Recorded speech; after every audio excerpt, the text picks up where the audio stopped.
Бүгүн кыргыз киносу чындап өсүп жатабы же камера кармагандар эле көбөйдүбү? Мындай да мындай философиялык категория бар. Муну эми сен деле билет болсоң, сан сапатка өтөт дейт. Ооба. Мансыз болбойт. Анткени теория вероятность деген бар.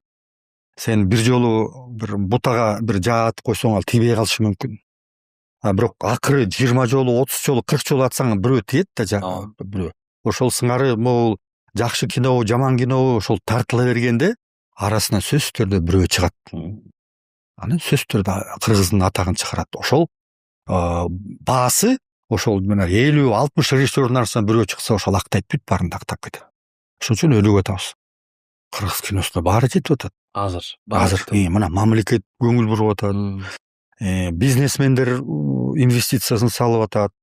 Жана продакт плейсменттер бүт, жана строительный компаниялар рекламалайбыз деп акчаларын берип атат. Жаштар агылып кино тартабыз деп, билими башка болсо деле ошого баш оту менен кирип ошол жакта ысык суусуна чыдап барып ошол жакта жүрүшөт.